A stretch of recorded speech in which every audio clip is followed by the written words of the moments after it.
Hi, this is the one and only Princess of Gospel, Lynn Brown, right here on the PM Show. And tonight I have with me my special guest, Mr. Darren Woods. And I'm going to let Darren tell you who he is and what he does. Go ahead, Darren. Well, good evening, everyone. Again, I'm Darren Woods, and so for many years I've been a gospel entertainer, a businessman, a mortgage banker, pastor, and now radio announcer. Okay. So you taking my old seat, huh? Well, I'm trying. I'm trying because you're moving up to bigger and better things. Well, I want you to come on over on this side. You might like it being in front of the camera. Well, to God be the glory. I would also like to say I am a proud husband. Okay. Father. All right. And grandfather. Okay, Papa. Yeah. All right, awesome. But Darren, listen, tonight I want to address some issues that, we have this Black Lives Matter issue going on in the community. And we also have where I see the churches pushing a lot of things under the rug, and we don't address some of the daily issues in everyday lives. Now, we had a previous conversation, and you say you're no longer pastor. Was because the burden was too heavy to deal with all the issues of the members of the church? Could that be part of the problem? No. Well, the reason that I chose to leave the ministry as a pastor is because I believe that God called me into other arenas. Oh, okay.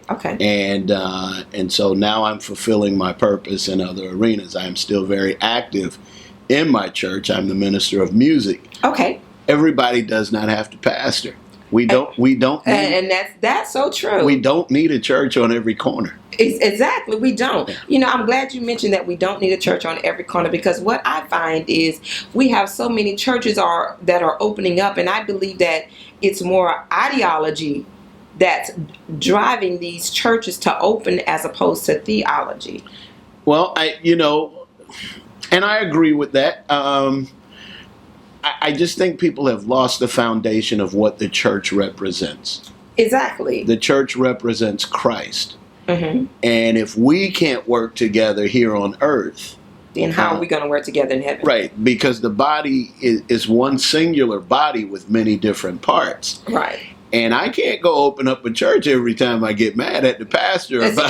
And that's what I find is happening, is that everybody feels that they got a way of preaching and it's better. I can do it better than he can. Yeah. And rather than just saying, you know what, all right, pastor made me mad this Sunday, I'm going to chalk it up and I'll be back to church next Sunday, or I'll be in Bible study on Wednesday. But everybody thinks that they can do it better than the pastor, and everybody wants to run out and get I'm just going to say, everybody want to go run out and get a degree. Mm-hmm. And legitimate degree or non-legitimate, because we got a lot of non-legitimate degrees out there. And if I'm calling you on the spot, then, and if the shoe hurts, it should. But what we need to do is create a conglomerate where you might have 5 pastors in one church. You take a Sunday, you take a Sunday, and you take a Sunday, as opposed to opening up all of these buildings on every corner. I think it's just too much. Well, not even you take a Sunday. How about you take a position in leadership and you work the ministry within the ministry? Exactly. And so... Well, I agree with that.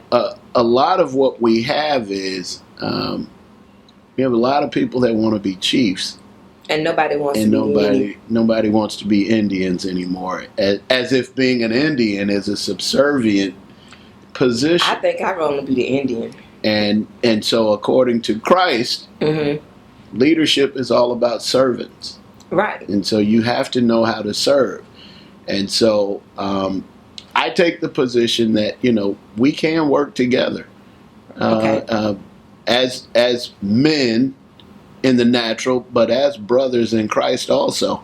And I think that if we kind of reassess and reevaluate those types of things, I think that we can grow together for the greater good. One of the things that I look at as it relates to church is, we're one body.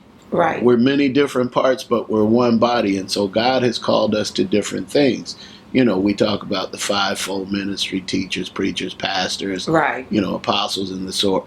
So, and so know your lane and stay in your lane. I totally agree.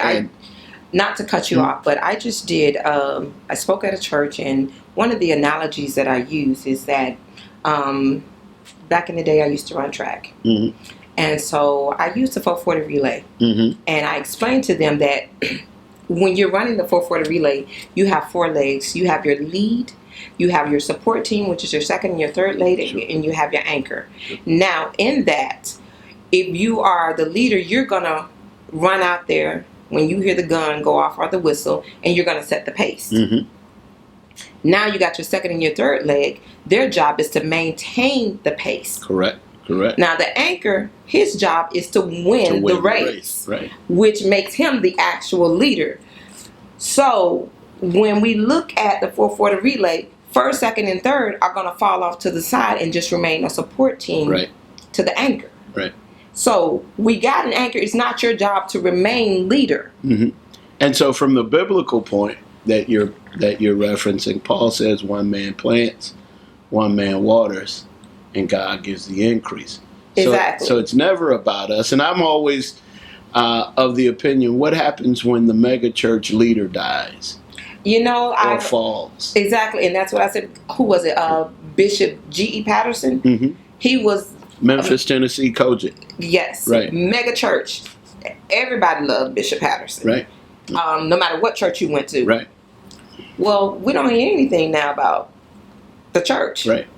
Because of his demise. Well, actually, we did hear about it in its initial change, and they had lots of challenges to be fulfilled after he passed away. Thankfully and hopefully, they've been able to work those things out. But but the world needs to see not the physical man or woman leader.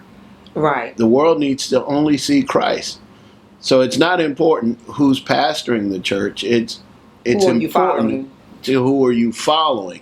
Okay. And rather than following man and being disappointed because all men are subject to fail.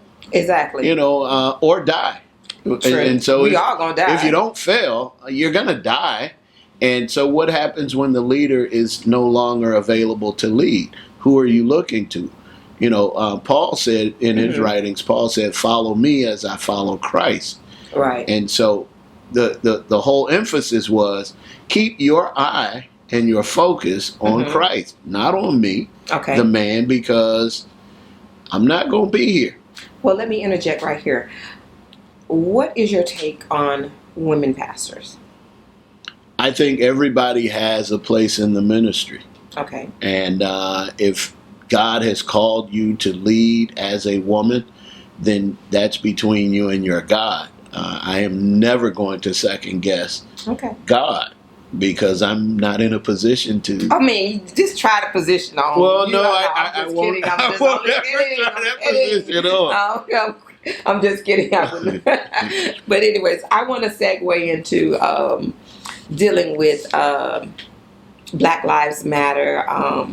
Right now, we had a couple of weeks ago, a week and a half ago, Mr. Bill O'Reilly made a couple of statements. And what he said was that the reason for the collapse of the traditional African American family unit 50 years ago, when blacks had it much worse than they had it now, 25% of black babies were born out of wedlock. Today, the number has increased by 75%. But the civil rights industry and the white power fracture basically ignore the problem. They also ignore the entertainment industry, putting out vile products aimed at young people, some whom incorporate the gangster culture in their own lives. He continued to say that white people don't force black people to have babies out of wedlock. That's a personal decision, a decision that has devastated millions of children and led to disaster both socially and economically. Now, so don't be offended if I say I agree with Bill O'Reilly on certain principles that were just I'm not going to be angry with you at all if you agree with him. He also, I think I skipped a part here, but he also stated that this is spurred by all single ladies raising children. Well, so God is a God of order. And he is. And God put order in the earth for a reason. Yes, he did. Amen. And I will challenge and say this. Mm-hmm. It is never the black woman's fault for us being in the position that we're in. Okay. Let me digress and go back first, because you said a lot. Black lives matter. Okay. For 400 years in this country, mm-hmm. black lives never mattered to white America. Right. For 3 of those 400 years in this country, mm-hmm. black lives have been manipulated by the Willie Lynch syndrome. Yes. And teaching us yes. that black lives didn't matter. Right. And so we've got to come out of the Willie Lynch mind frame and thought that our own lives don't matter. Exactly. And so I wholly support part of what he said, because until the black man now, the man, mm-hmm. because the woman never fell out of place. Right. In fact, the black woman's been carrying 2 800-pound gorillas on her shoulders. Oh my God. For far too long. You better say so. And it is time for our black men to stand up and mm-hmm. be counted for and be men. Exactly. I'm not going to tell you to get married to a woman or not get married to a woman. Take care of your child. Exactly. Take care of your responsibilities. You don't need a white judge in a black robe to tell you to take care of your child. No, you don't. That child looks just like you. You don't need a DNA test. Exactly. That's your child. That is bone of your bone, flesh of your flesh. That's your seed. Take care of your child. And I believe that when black men do that one singular thing, right, I believe we're going to change the face of the earth. I'm not going to blame hip-hop. I'm not going to blame any of that other stuff. I'm going to say to every black man, I challenge you, I beg you, take care of your child. With that being said, how would we go about getting people to recognize that we need to start with this Willie Lynch letter that I'm holding right here in my hand? That I did not know. That you did not know. But that this letter, as a matter of fact, 304 years ago, December 25th, 1752, is when this letter was written and read to Willie Lynch's counterparts. Right. So he looked at us as commodities. That we held. We were property. Exactly. That we held, we were economic slave units, as he said. And this is what he says about the marriage. And this is where we really need to focus on right here. He says we take 2 nigger males and 2 nigger females. Then we take the nigger males away from them and keep them moving and working. Say one nigger female bears a nigger male female, and the other bears a nigger male. Both nigger females being without the influence of the nigger male image.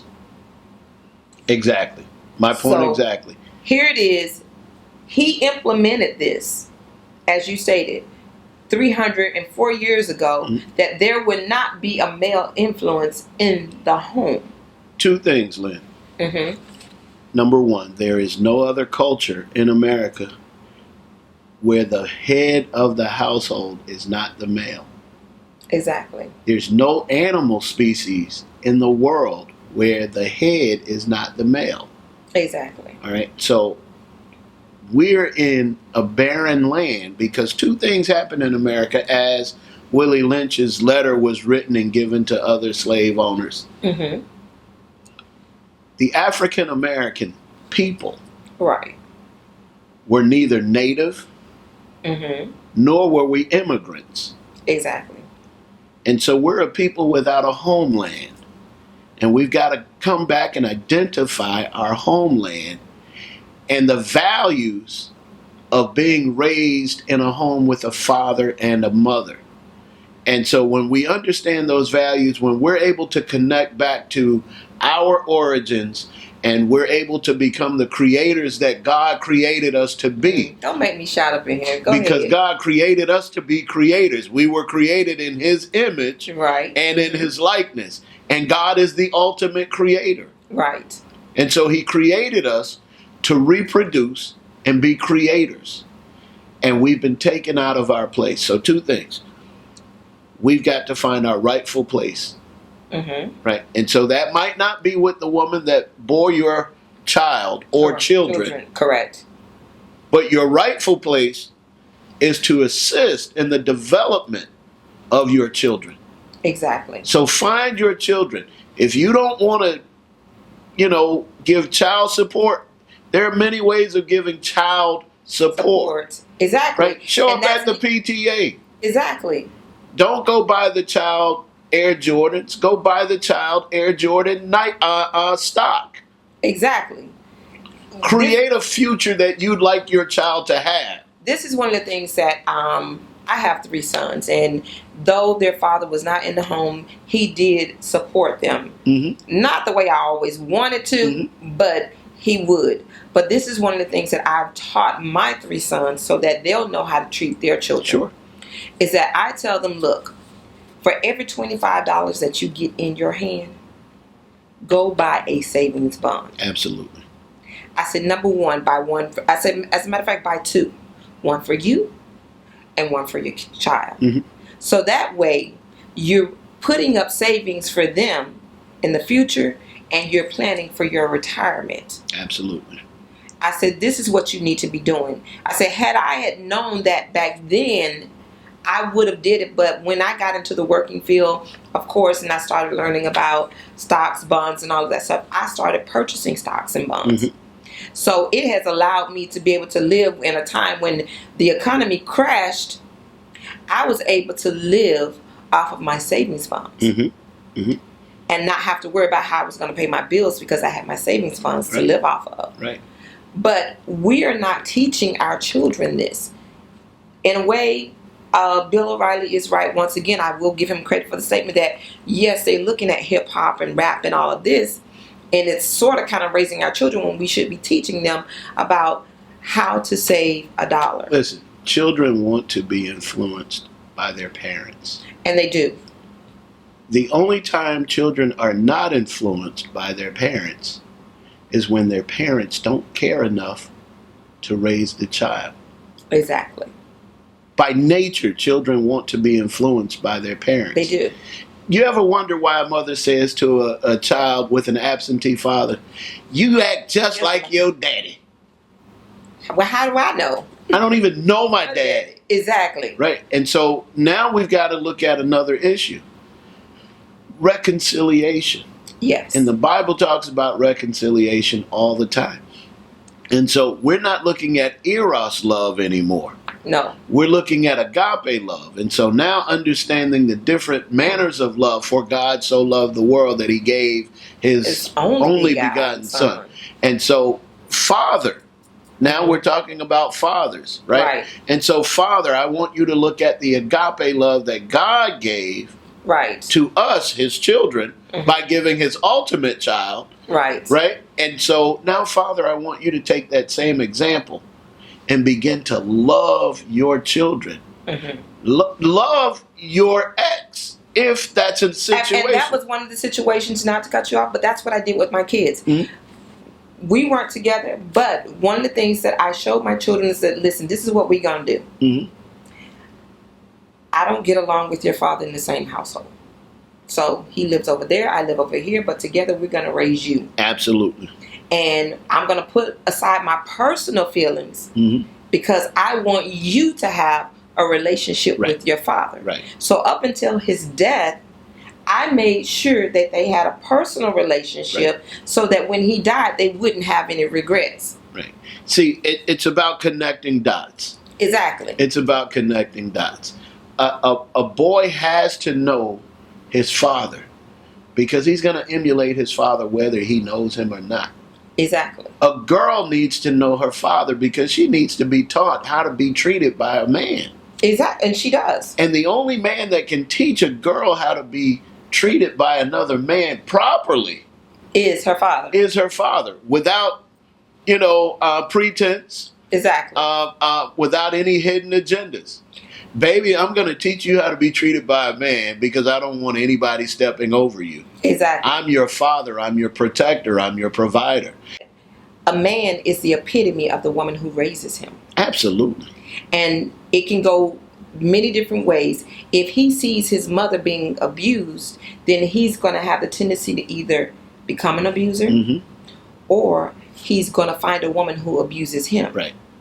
So we as women, we need to understand that that male child does need to have that male figure in his Absolutely. life. So, and the male figure who's in his life needs to understand he has to be very careful how he treats the woman who is the mother of that child. Absolutely. And so, again,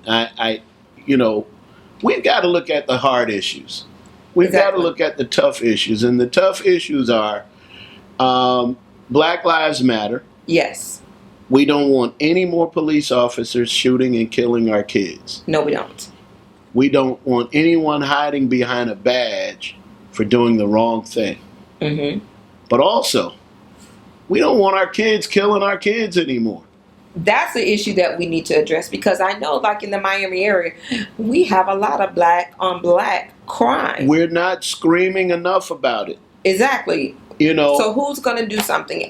Right now, this is what I see on the news when I see one pastor on the news constantly where he's trying to do something in the community. So where are the rest of the pastors that need to come out and say, we need to do something about this black on black crime? No, it's not just the pastor's responsibility. No, it's not just the pastors, but I think pastors come out and say it.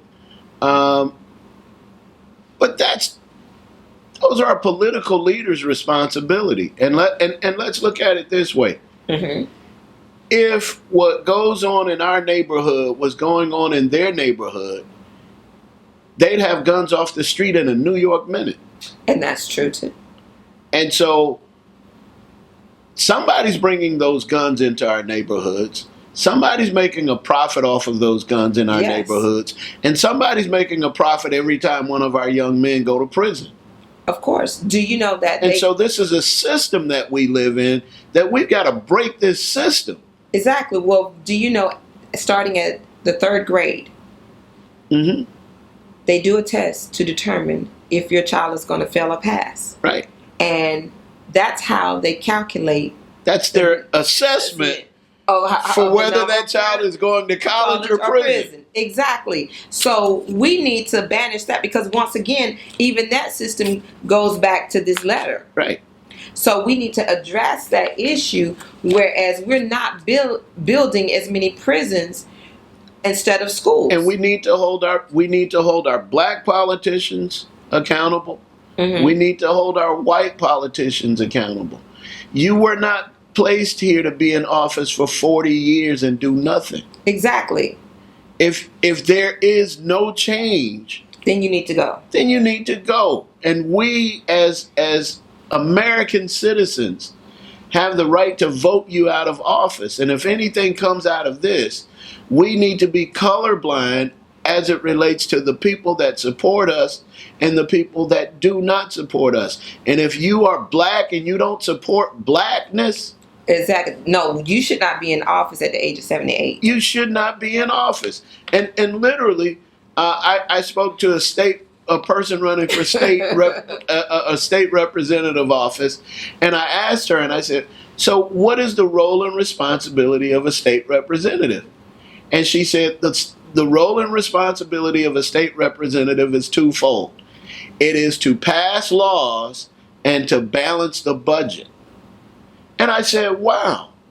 Well, why isn't anybody passing any laws to get these guns out of our neighborhood? Exactly. Is the NRA that powerful that you can't go, in our case, to Tallahassee and get support to pass a law to get guns out of our neighborhood? We shouldn't have to have these little rallies where, okay, you turn the gun in for, we'll give you a voucher to purchase some food, or $25, $100 voucher to go shopping. No, get the guns off the streets. Get period. the guns off the streets.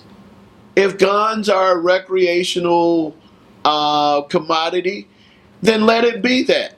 But in urban America, a 16 and a 17-year-old should not have access to a gun. Killing one another is not a recreational hobby. Exactly. And it's gotten too bad. You can't ride down the street. It's not safe. Or I was just watching the news the other morning as I was getting dressed, and I saw where there was this guy. He was just pulled up into his driveway, and this other car pulled up on the side of him.